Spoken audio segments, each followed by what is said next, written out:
So today, because we're hosting a tournament, we will just be playing High Elves and focusing on this ranged heavy build that I was experimenting with the other day. It's very reminiscent of my Vampire Coast style with a ton of range units, and to make sure that we actually have AP, but a caster with Plague of Rust. We have gone pretty light on the cavalry, and that's because we took Techless on his bird, which will provide us with terror against the greenskins. Now, for the greenskins, we have a giant, we have some chariots, some wolf rider archers, but nothing especially threatening. In the front line, there are many goblins and some savage orc big guns, who are a little bit threatening, but we have enough archers where I think we can just shoot them to death. So we're going to be target firing over there. That should turn out just fine. As for Techless, he's getting engaged on by some nasty skulkers, but he's quite tanky and we're not too worried on that front.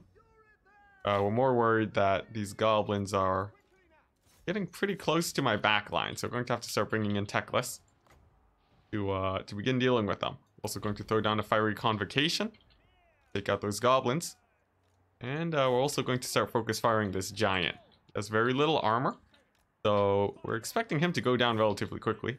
Fiery convocation hits the orc boys for quite a bit, which results in a terror rout. Classic Vampire Coast style. Working out pretty well for us, and now it's time to move on to the giant. He's moving into my backlines, so going to throw down a net to hold him there. And we're also going to start shooting at these orc boy big guns. They have quite a bit of armor, so we are going to throw down an armor debuff onto them. And then that way the archers should be able to take them out with the reavers just pinning them in place. There we go. Looks like the boar boys are going down at about the same speed that my reavers are going down at. So I think that trade was worth it. And there we go, they're gone. But some chariots are coming into the mix now. We'll have to turn and face our Lothern Sea Guard, and hopefully they can get their charge defense up before the chariots charge them, and they do. So that'll negate a lot of the damage there, and the chariots have very little HP in general. You'll see they actually are already almost dead. So, at this point, we've taken a pretty heavy lead, and it's just, let's see, just some orc boys and archers left really to threaten us. Some nasty skulkers too, but we can terror out them with Techless. And the greenskin lords too are going to be a little bit. We're going to have to do a little bit to actually kill them here. But let's see, what is it? It's just Azag, so I think Techless can probably just snipe them out while the archers deal with the rest of the infantry. We are out of cavalry though, which means that actually killing off the remnants of the greenskins is going to be a bit difficult. But I think we just have enough of a lead where it's not too much of a problem. Another fiery convocation over here would help a lot. Let's see, it looks like even though we use our potion here, it still goes off. And I'll kill some goblins, and that should free up my Lothern Sea Guard. Shoot at the goblin big boss. And as soon as we disengage with these archers, they'll be able to fire away. And that should be army losses for the greenskins. So there we go. Yeah, pretty straightforward game. Let's see, by the looks of it, we were really he just wasn't able to collapse in on our back line.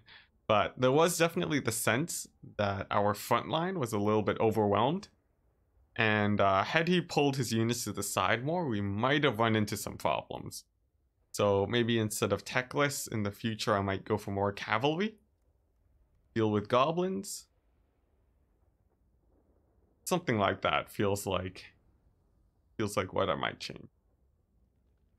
But okay. So This next game is High Elves against Greenskins.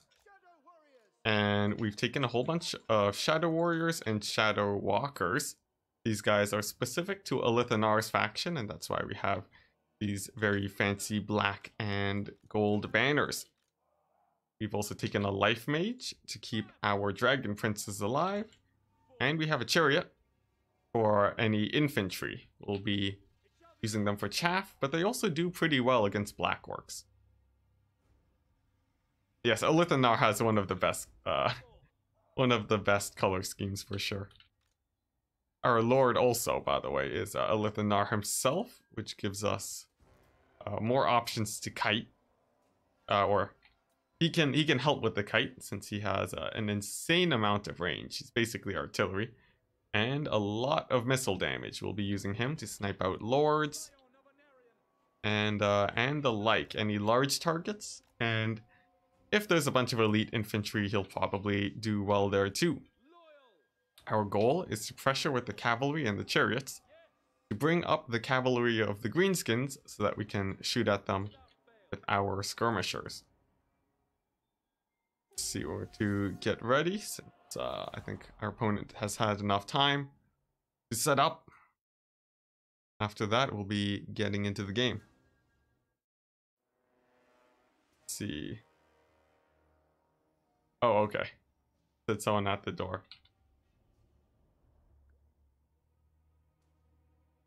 Whoops! It looks like we just readied up a little bit too early, but I think it all turned out okay.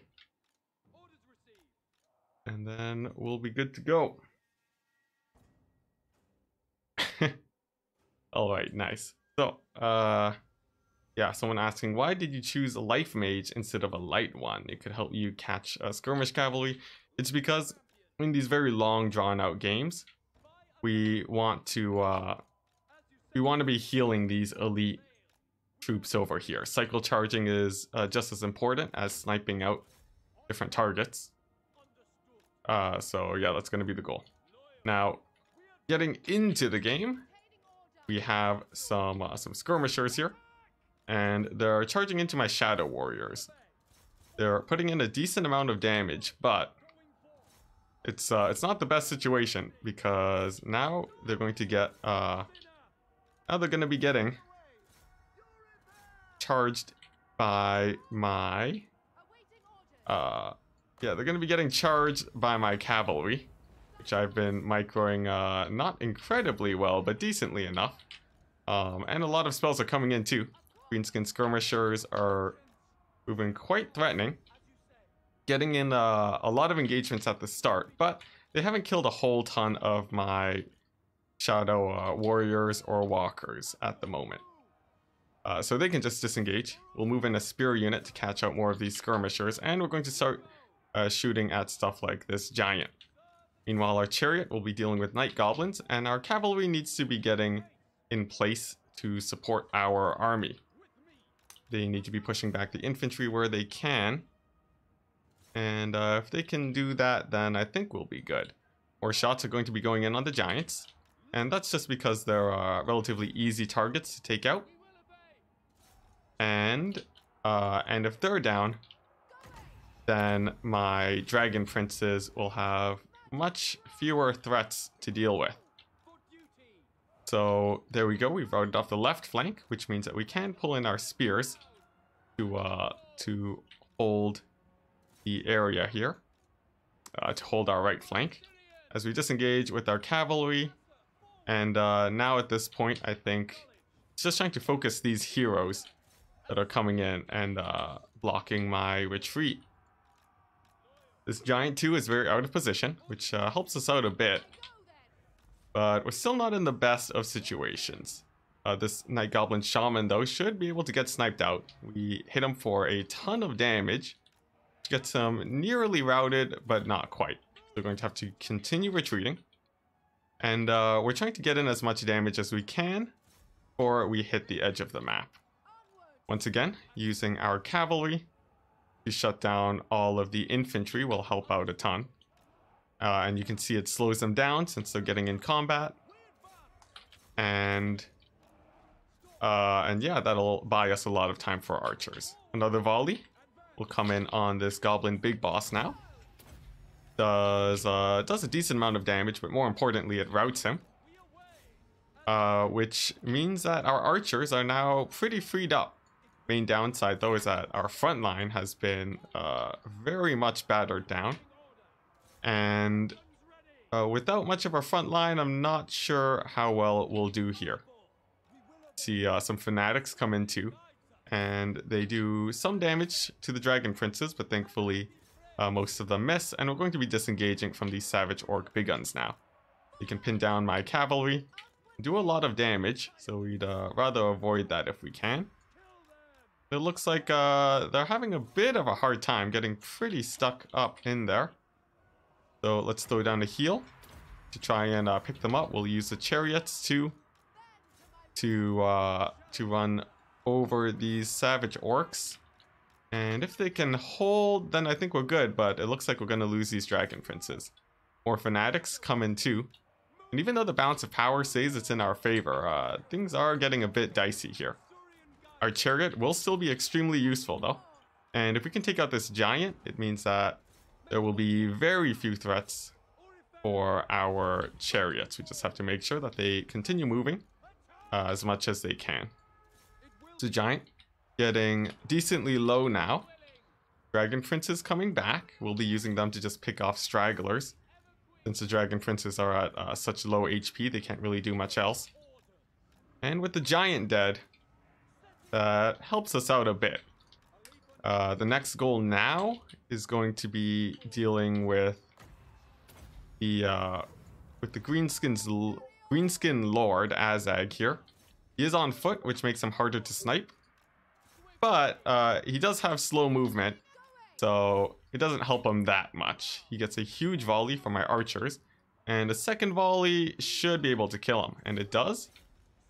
Which means that suddenly the Greenskins are going to be having a bit of a leadership problem. You can throw in some volleys on these Night Goblins. That should get them out of there. And a Lithanar sniping out the rest of the leadership will definitely be helping too. Nice, Night Goblins. Getting chased off. But a huge Fanatic Bomb does come down the line of my Shadow Warriors. Thankfully, they are quite spaced out. And it actually gets in some friendly fire there. Which is great for us. Dragon Princes still getting routed off, and we've reached the edge of the map. There's not a lot of space we can continue running away from, but a mass rout from the Greenskins helps. It's just we're sort of running out of ammunition now, and this is one of the reasons why Greenskins can be so scary against the High Elves, is that they just have so many shielded troops that if you just try to shoot them to death, they can still just swarm over you with their numbers. But it looks like we might have just barely managed to pull through. The chariots here will be able to clear off the rest of the infantry, and then I think we'll be good. We're very thankful that we took some of these anti-infantry options, and that is why we opt for the Dragon Princes and Chariot. Because even though the archers can kite back and get a lot of damage that way, it's usually not enough because of ammunition problems. And of course these guys are good for stalling the Greenskins too. So GG. To our opponent, nice game. And let's see, we can look over some damage values at this point. So let's see, Lithanar just barely paid for himself, and all of my archers should have done pretty well given that they ran out of ammunition. It looks like one of the Shadow Warriors, Shadow Walkers, didn't really pay for themselves, but otherwise not too bad. As for the cavalry and the chariots, Chariot did very well. And the Dragon Princes, even though they didn't do very well, I think they're still important in case the Greenskins bring any boar cavalry. So there we go. Pretty nice game, but geez, look at these fanatics. Yeah, they got nerfed. I think they cost like 50 more gold, but they're still very good. Point proven by the fact these guys got 1,800 gold value. In fact, yeah, this was a very interesting build in general. Lots of fanatics. But anyways, for what I think is probably the last game for today, we're going to be playing High Elves, as always, against the Tomb Kings. Tomb Kings here have a relatively small number of forces, and we have a net. So yeah, we have a net and a lot of infantry to hold the front line. So I think we won't run the risk of getting swarmed. So let's get into the game. We're going to march up. This is a similar build that I did last time, except with Silverin, the elite High Elf infantry troops. And the Silverin are going to be very good against stuff like these chariots, cavalry, or constructs. Now for my opponent, he's gone for a Tomb Giant build. And he's focusing, let's see, looks like my Silverin at the moment, but we'll have to be dodging in case he decides to fire at my lords or heroes. You can see some shimmering blue dots coming in over there. Signifies that, let's see. Yeah, it signifies bone giants are about to shoot. So that's when we want to be dodging. And to start this game off right, we're going to net these chariots. And then fire at them with the Melian archers. This is because the chariots are one of the biggest threats to my archers here. And taking them out will be a great boon. We've taken out one. But now that the net's gone, he will be able to escape with the other chariot unit. They actually held up pretty well against the archers. So yeah, there's still one that we'll have to worry about. But it's not the worst situation in the world. He comes in, we do have our Silverin. So now that the front line is starting to engage, we're going to be bringing in our Rangers to fight the cheap Tomb King's infantry. Just because our Rangers, we took them specifically to because they do well there. And then we'll just be grinding them through. We are taking damage from the from the Bone Giants. But they're doing much less damage than we're doing to the Tomb Kings right now, so we're happy sort of staying in this very safe position here. More Skeleton Spearmen are coming in, so we're going to swap out our Silverin Guard for... what's it? We're going to swap out the Silverin Guard for these Rangers to cut down the infantry. And then we're going to use our net and armor debuff combo again. This time on Arkan the Black, since he got a little bit too close to Teclis. He threw down a Spirit Leech, but that's not a huge threat. And it's looking like he's going to be on his way out in just a second. And there we go. Arkan the Black does go down. And that means that we now have a massive lead. A Fiery Convocation should melt away the Tomb King's front line now. And it's all about really just closing in onto those Bone Giants. We've created a gap for ourselves to move through, and it's really just these archer chariots that we'd have to worry about moving in through the gap. And if they do, or yeah, these are chariots crushing our spearmen. But if they go in there, it's actually a pretty nice matchup for our spearmen, and they do have archer support too. There's also the fact that our front line is a little bit more exposed with the Silverin moving out to engage.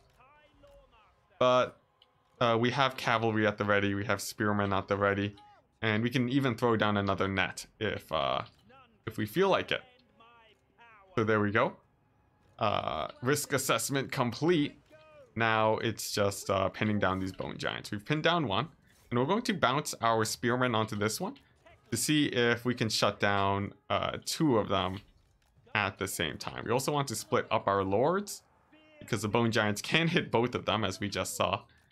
And that is not the most pleasant situation.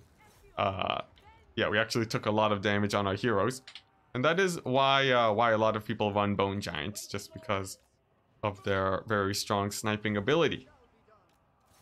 But with one of them shut down, with these chariots on their way out, these Ushapti crumbling away, I think this game is as good as over.